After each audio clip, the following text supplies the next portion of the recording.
Nadaanan ko po ito kaninang umaga sa mga naglalambat. 5 piraso, native. Ito po yung masarap. Ibababad ko lang muna sila dyan, magdamag. Para pag niluto ko po hindi mahiglasang pustik. Kinabukasan, agad ko nga po ito nilinisan. Kaso, maliliit pa kasi yung iba. Kaya pinakawalan ko muna upang magkaroon naman ng chance na lumaki at makaranas man lang na magkaroon ng jowa. At etong dalawa lang yung tinira ko upang linisan. Madami naman nagbebenta ng ganito sa palengke pero iba yung native. Dahil para sa akin mas malasa. Kung baga, may hahalin tulad mo siya sa native ng Mindoro. Mangyan kung kami ay tawagin pero masarap magmahal at syempre iba ang lasa. Kinamas ko nga po pala yan sa asin at kalamansi. Saka ko binanlawan para matanggal yung lansa at saka ko naman inihanda yung mga iba pang kakailanganin kong sangkap. Pinigaan ko yung 1 kilong niyog at kinuha ko lang po yung kung tawagin ay pinakakakanggata para hindi gaano magtubig at lumapot yung sabaw. At lulutuin ko nga po siya sa kamyas or ginataang dalag na may kamyas kung tawagin. Kaya ginisa ko lang yung sibuyas, bawang at luya para lumabas na ang bango. At para may kaunting gagat, sinamahan ko lang po ng sili. Dapat sasahugan ko siya ng puso ng saging para mayroon namang gulay. Dahil nga mayroon akong maliliit dito na hipon or parang alamang kung tawagin, minabuti na ito na lang yung aking ilagay.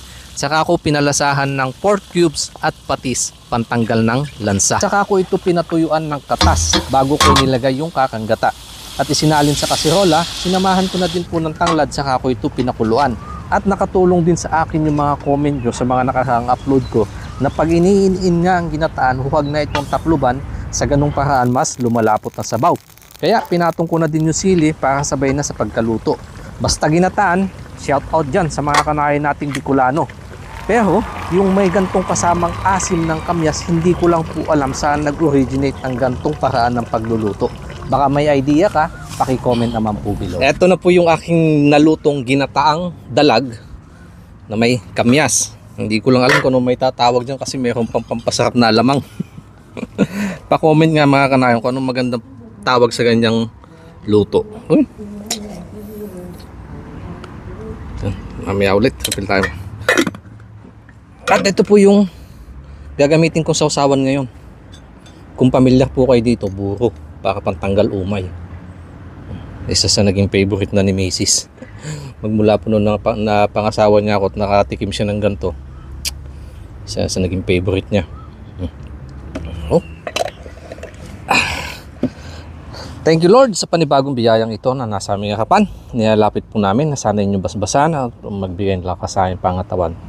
Tinatagubilin po namin sa inyo lahat at kami maging ligtas ngayong araw. In Jesus' name, Amen.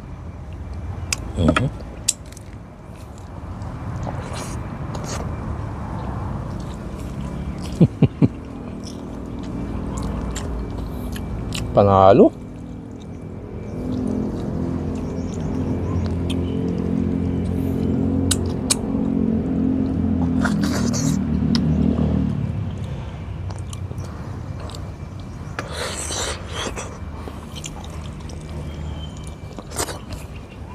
Nalalasahan mo yung tamis ng gata, yung anghang, may kaunting asing ng kamyas, halat, nagsama-sama na sa bibig.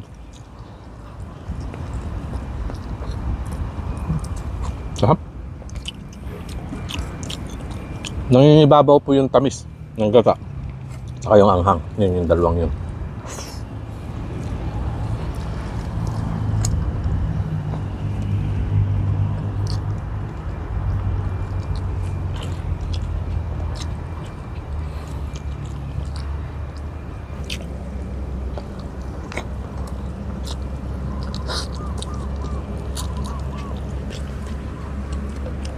Saka andun pa ho yung iba. Iniwan ko pa. Naiin-in pa. Mas lumapot pala yung sabaw. Magmantika.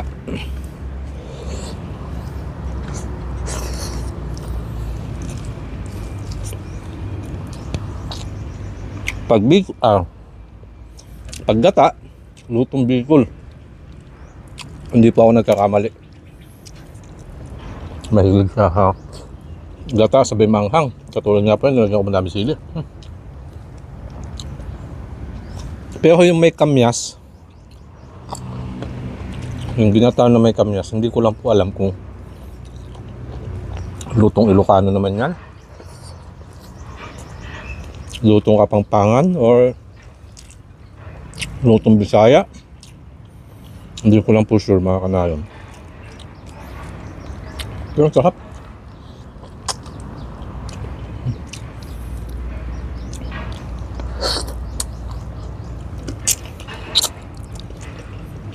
Sa paglilinis ng dalag at saka yung mga ginamit natin sangkap, talagang namatay yung lansa.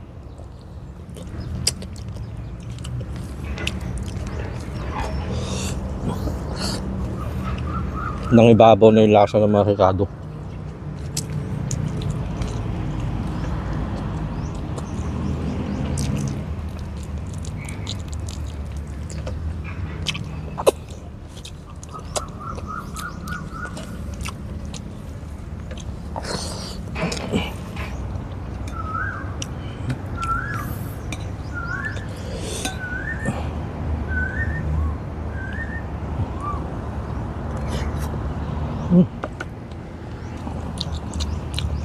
Asim na, matamis. Ang dami na nilagay na kamis dun, ah.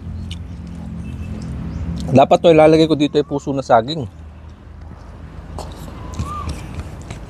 Pero nakita ko kasi masyado na madami yung isda.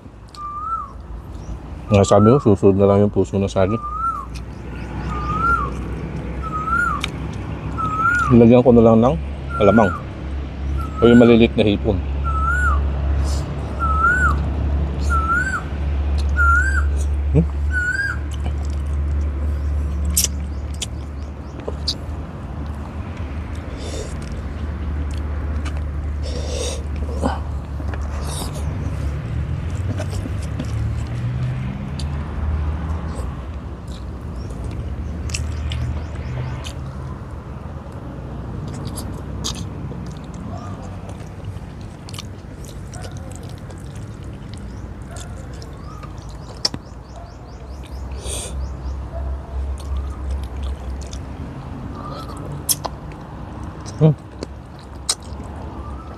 Sarap. Ayun na nga po. Unti-unti na lumalabas ang pawis.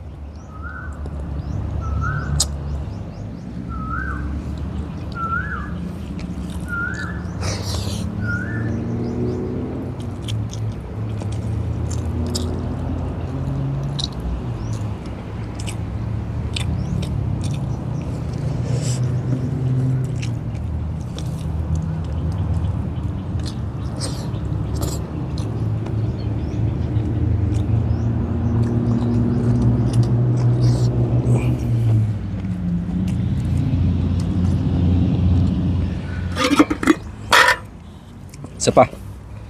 Sa pambagsak yung buntot naman po ang aking uulamin. Diyan ko muna tatapusin yung video mga kanayon at lilinisan ko lang to. Pangalawang sandok. Mainit nga lang, umuusok-usok pa.